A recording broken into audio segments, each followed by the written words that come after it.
ওকে, এর পরবর্তীতে মডিফাই টুলবারের স্ট্রেস কমান্ডের পরের কমান্ড হলো ট্রিম কমান্ড। এখন ট্রিম কমান্ড হলো, ট্রিম মানে কি, যে মুছে ফেলা বা বাদ দেওয়া এরকম টাইপের কিছু একটা বোঝায়, তাই না? আহ, ধরেন এখন ট্রিম কমান্ডে আমরা চাচ্ছি যে এই যে লাইনের এই এই অংশটুকু আমরা করে ফেলবো, মুছে ফেলবো, বা এই অংশটুকু মুছে ফেলবো, তখন কি করতে পারি?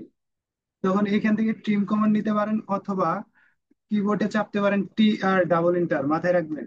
ট্রিম কমান্ডে টি আর ডাবল ইন্টার, তো যে অংশ চাচ্ছি আমরা ওই অংশ সিলেক্ট করলে দেখেন বাতিল হয়ে যেতেছে।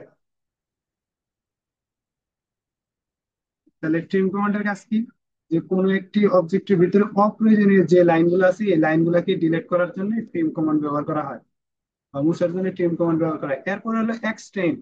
এক্সটেন্ড হলো একটি লাইনের সাপেক্ষে, একটি রেফারেন্স লাইনের সাপেক্ষে আরেকটি লাইনকে জোড়া দেওয়া বা সংযুক্ত করা। দেখেন এখন এই যে কিছু দূরত্ব থেকে আমি এই যে এখানে একটা লাইন টানছি, এখন আমি এই লাইনটা চাচ্ছি এই লাইনটার সাথে সংযুক্ত করার জন্য। সেক্ষেত্রে এক্সটেন্ড দুই ভাবে ইউজ করা যায়। দুইভাবে ইউজ করা যায়, একবার হলো এক্স, কিবোর্ড কমান্ড দেখাচ্ছি আর কি, এক্স ইন্টার দেওয়ার পরে যে রেফারেন্স লাইনটাকে লাইনটার সাথে সংযুক্ত করবেন সেই লাইনটাতে সিলেক্ট করবেন, করার পরে ইন্টার দিবেন। দেওয়ার পরে যে লাইনটাকে সংযুক্ত করবেন সেই লাইনে ক্লিক করলে দেখেন এই যে অটোমেটিক সংযোগ নিয়ে নিচ্ছে। অথবা যদি আরো সহজভাবে করতে চান তাহলে এক্স ডাবল ইন্টার দিবেন, দেওয়ার পরে যে লাইনকে সংযুক্ত করবেন ওই লাইনে ক্লিক করলে দেখবেন ওই লাইনের সাথে মিলে গেছে। তাহলে এক্সটেন্ড কমান্ডের দুইটা ভাবে ইউজ করা যায়, একবার এক ইন্টার দিয়ে এক কাজ, দুই ইন্টার দিয়ে আরেক কাজ। ঠিক আছে।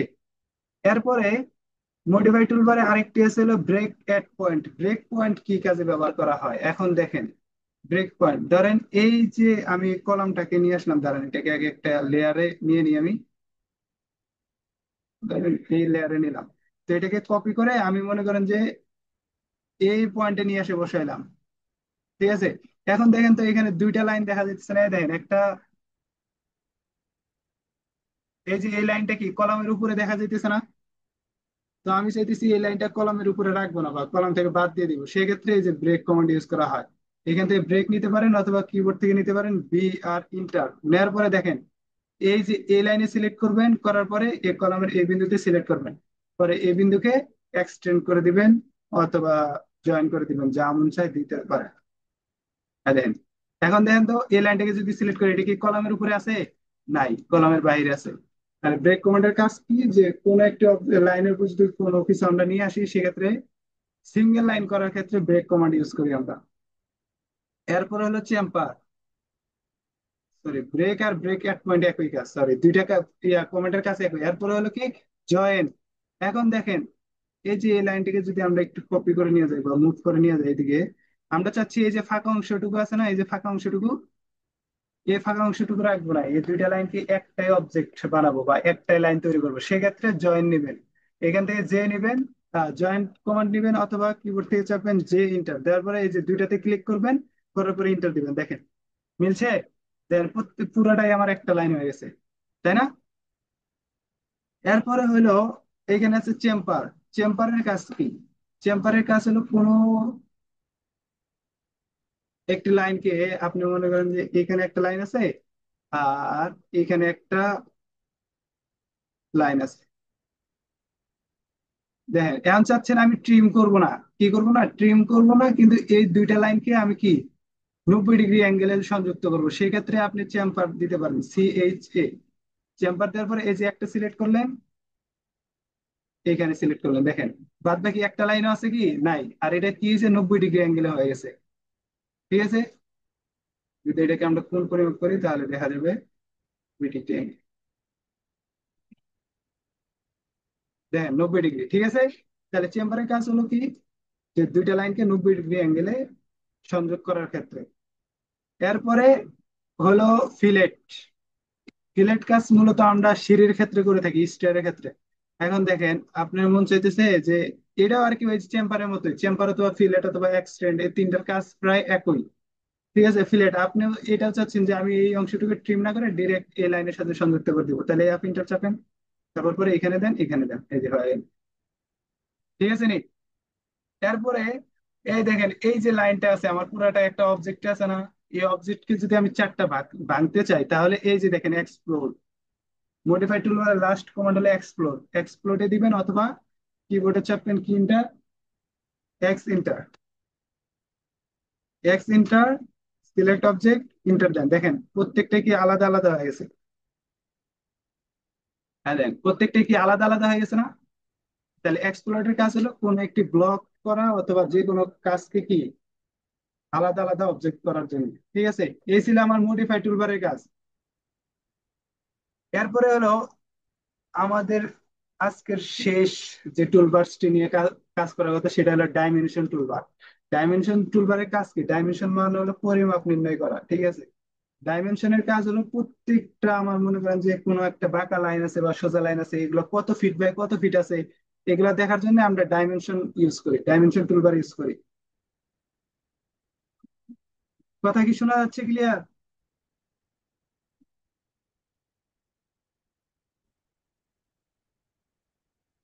হ্যালো? হ্যাঁ, শোনা যাচ্ছে। রেসপন্স করতে হবে, রেসপন্স না করলে হয়?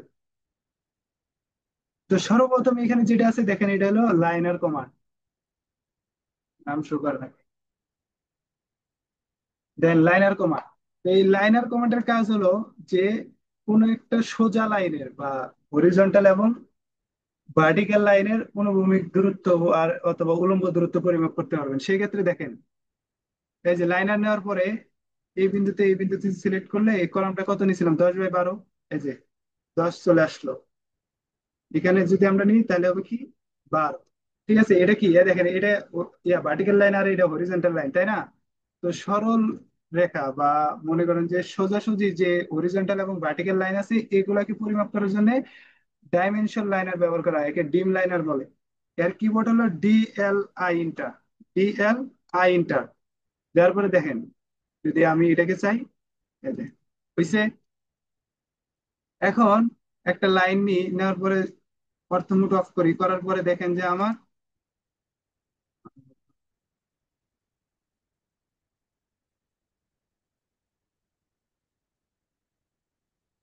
মনে করেন যে এই লাইনটাকে আমি পরিমাপ করবো, এখন জানি না কত আছে, কিন্তু এটাকে পরিমাপ দেখবো। সেই ক্ষেত্রে আপনি যদি দেখেন ডিম লাইনার বা ডাইমেনশন লাইনার নেন, দেখেন এই ক্ষেত্রে আপনি এটা পরিমাপ করতে পারবেন না। দেখেন পরিমাপ হইতেছে কি, হইতেছে না। সেই ক্ষেত্রে এর পরেরটা আছে দেখেন, ডাইমেনশন অ্যালাইন্ড, মানে বাঁকা বা মানে হেলানো বা মনে করেন যে বক্ররেখার যে ইয়াগুলো হয়, লাইনগুলো হয়, সেগুলো পরিমাপ করার ক্ষেত্রে অ্যালাইন্ড ইউজ করা হয়। এই দেখেন অ্যালাইনটা যদি দেই, তাহলে এই যে দেখা যাচ্ছে 6 ফিট 11 1 ইঞ্চি লাইনটা আছে। তাহলে এটার ইয়া কি হবে, DAL, কিবোর্ড কমান্ড কি, DAL ইন্টার। তারপরে দেখেন এখানে ক্লিক দেন, এখানে ক্লিক দেন, এই যে 6 ফিট। তারপরে এখান থেকে যে কয়েকটা আছে আরো দুই তিনটা দেখাই। এই দুইটা তিনটার ভিতরে দেখেন একটা সার্কেল, কি বলছিলাম প্রথমে, সার্কেলে একটা হলো রেডিয়াস মাপ করার জন্য আর একটা হলো ইয়া করার জন্য। এখন দেখেন যে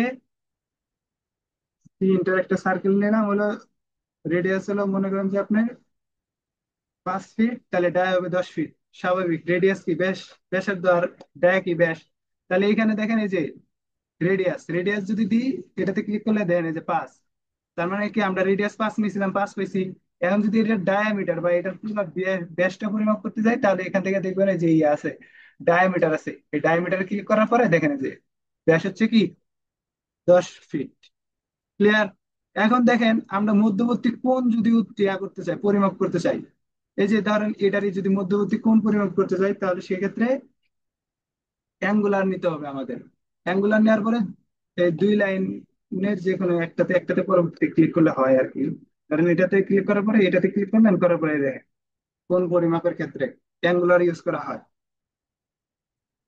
তো এগুলা ডিম, মানে এগুলা কিবোর্ড কমান্ড কেন বললাম না, প্রায় দেখা যায় যে ডাইমেনশনের ডিম তারপর অ্যাঙ্গুলার পুরাটাই লেখা লাগে, লেখার পরেই কমান্ড চালু হয়। সেক্ষেত্রে এতগুলা চাপার পরিবর্তে আপনি ডিরেক্ট টুল বক্স থেকে নিয়ে নেওয়াই সবচেয়ে ভালো হবে। ঠিক আছে, তাহলে এই ছিল মোটিভেট টুলবারের ইয়া কাজ। এখন দেখেন যে এখানে কিছু কিছু জিনিস আছে যেটা হলো এই যে কন্টিনিউ। তো কন্টিনিউ ডাইমেনশনের কাজ কি দাঁড়ান, এটা যদি দেখাইতে যাই তাহলে আমার কিছু লাইন দরকার।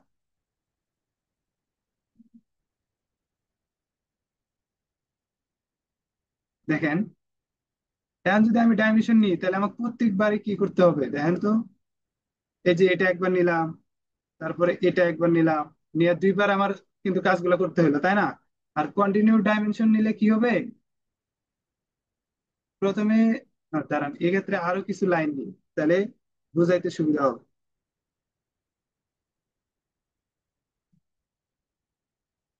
ধরেন এই যে এইগুলা লাইন নিলাম, এই লাইনগুলো আমি পরিমাপ করবো, সেক্ষেত্রে ডাইমেনশন নিবেন একটা, প্রথমে একটা লাইনের ডাইমেনশন নিলেন, নেওয়ার পরে এই যে ডাইমেনশন দেখাইলাম, দেখানোর পরে এই যে কন্টিনিউ যে আছে, এই কন্টিনিউতে যদি ক্লিক করেন দেখেন, অটোমেটিক খালি একটা করে ক্লিক করবেন প্রত্যেকটা অবজেক্টে, দেখেন সবগুলা কি আমাদের মাপ চলে আসতেছে। তাহলে কন্টিনিউর কাজ কি? ধারাবাহিক ভাবে ডাইমেনশন দেখানো হলো ডাইমেনশন কন্টিনিউয়াস এর কাজ।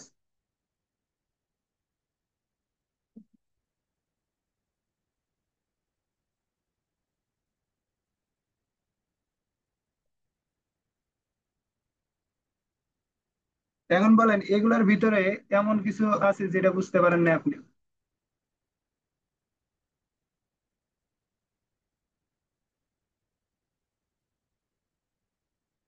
যে কমান্ড গুলা নিয়ে আলোচনা করলাম সবগুলা কি বুঝতে পারছেন, বা এমন কি কোনো আছে যে বুঝেন নাই?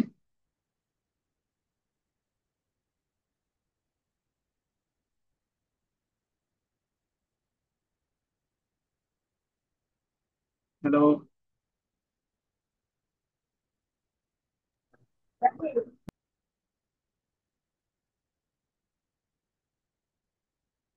সবাই কি কথাগুলো ক্লিয়ার বুঝতে পারতেছেন? রেসপন্স করেন। জি, কি জি ভাইয়া? বোঝা যাচ্ছে ভাই। হ্যাঁ, এখন জি ভাই, বুঝতে পারছি, তবে একটা দিয়েন। এখন কথা হলো যে এই কমান্ড গুলা যেগুলা নিয়ে আলোচনা করছি এগুলোর ভিতরে কি কোনো কনফিউশন আছে বা বুঝতে পারেন না এমন কোনো কিছু আছে? থাকলে বলেন।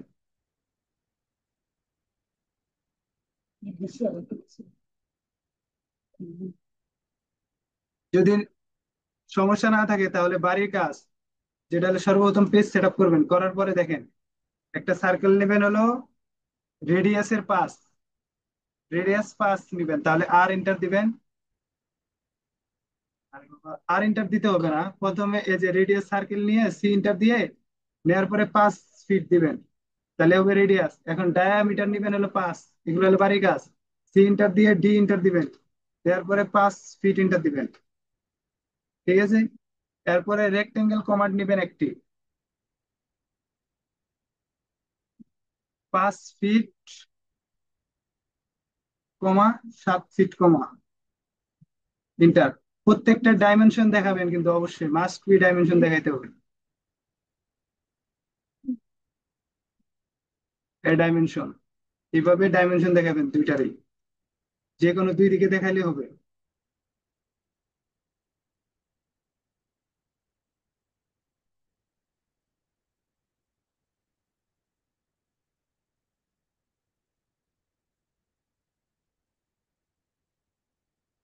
ঠিক আছে? তারপর পলিগন দিয়ে একটা নিবেন, পলি লাইন দিয়ে 10 ফিট বা হলো 3 ফিট বা হলো 5 ফিট বা হলো 2 ফিট, সবগুলা ডাইমেনশন দেখাবেন, অবশ্যই ডাইমেনশন দেখাবেন।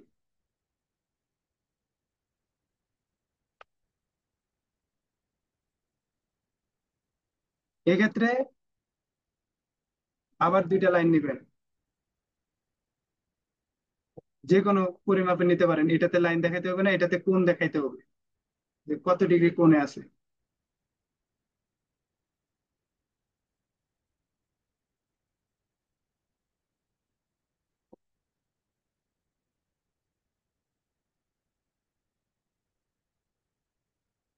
অথবা আমার মন চাইলেও আমি আলাদা একটা ইয়া করবো।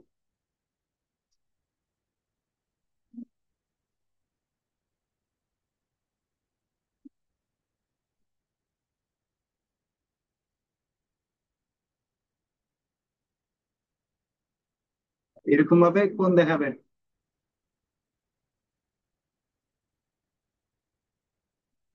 ঠিক আছে? তারপরে আর কি কাজ দেবো? আপাতত এগুলা করলেই হবে, আপাতত আর কিছু লাগবে না। এক্ষেত্রে যাওয়ার পরে আরেকটা কাজ নেন, সেটা হলো কয়েকটা লাইন নেবেন এভাবে, কনস্ট্রাকশন লাইন না, এভাবে এরকম লাইন গুলা নেন। নেওয়ার পরে মানে আপনি এটাতে কোনো মাপ নাই, আপনার যা মন চায় আপনি মাপ নিতে থাকেন। তিন,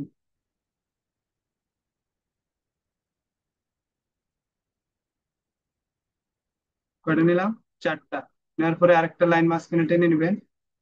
নেওয়ার পরে 4 ইন্টার 3 ইন্টার। হ্যাঁ, এই যে মাঝখানে যে অবজেক্ট গুলো আছে না, সবগুলাকে ট্রিম করবেন। কিভাবে ট্রিম করবেন সেটা আপনার ব্যক্তিগত বিষয়, কিন্তু ট্রিম করতে হবে, এটা হলো সবচেয়ে বড় কথা। যা আমি দেখাইছি যে কিভাবে ট্রিম করতে হবে। দেখেন, যদি এগুলা ট্রিম হলে তো হলো, না হলে সিলেক্ট করে ডিলিট করে দিন। ঠিক আছে। আর একটা মোস্ট ইম্পর্টেন্ট যে জিনিসটা দেখাই, দেখেন আমরা যদি মাউস দিয়ে দুই পাশে ক্লিক করি, একবার যদি ক্লিক করার পরে মাউসটা বামে নিয়ে আসি, তাহলে দেখেন এই যে সবুজের মতো দেখাচ্ছে না, এটার মানে হলো আপনি যে কোনো অবজেক্টকে যদি সিলেক্ট করার জন্য যদি একটুও পায়, মনে করেন যে যে এই লাইনে যদি বিন্দু পরিমাণও পায়, এই লাইনে বিন্দু পরিমাণও যদি পায়, পুরো লাইনটা সিলেক্ট হয়ে যাবে। তার মানে কোনো লাইনকে সিলেক্ট করার জন্য মাউসের এই পাশে করলে পারে, দেখেন এই যে সিলেক্ট হয়ে গেল। কিন্তু এই পাশে যদি এই যে যেটা আছে বর্তমানে আকাশি রঙের যে আর কি নেভি ব্লু, এই ব্লুটাতে যদি দেন, দেখেন এই যে একটা সিলেক্ট হলো না, কেন হলো না? এটা হলো এটার ভিতরে যে লাইনগুলো থাকবে সেটাই মাত্র সিলেক্ট হবে। দেখেন এটার ভিতরে যদি আমরা এমনি করি, দেখেন এটার ভিতরে কি এই পর্যন্ত নিয়ে আসছিলাম, তাই না? এই এটার ভিতরে মাত্র ওই দুইটা লাইনই ছিল, যার কারণে ওই দুইটা লাইনে কি সিলেক্ট হয়েছে। তাহলে বাড়ি গাছ ছিল এই। আর তো কোনো ইয়া নাই আজকে। ওকে, তাহলে আজকের মতো ক্লাস এখানে শেষ। কালকের ক্লাসটা যে আমাদের রুটিন যে দেওয়া আছে, ওই রুটিনটাতে মানে যে বিষয়গুলো দেওয়া আছে, এই বিষয়গুলো নাও হতে পারে, কারণ ওগুলার এই যে চেম্বার ফিলেট এগুলো তো আমি দেখাই দিলাম আজকে। দেখি কালকে যদি ওগুলাও আবার দরকার হলে নিব, না হলে ওইখানে ক্রিয়েট লেআউট আছে, এই লেআউটে আবার আপনাদের আরেকজন যে মেন্টর আছে সে নিবে। যদিও তার একটু ব্যস্ততা আছে, সে বলছে যদি হয় তাহলে আমি অথবা আপনার যে অন্য যে কোনো মেন্টর কালকে ওই ক্লাসগুলো নিয়ে নিবে। তাহলে আজকের মতো ভালো থাকবেন সবাই। আল্লাহ হাফিজ।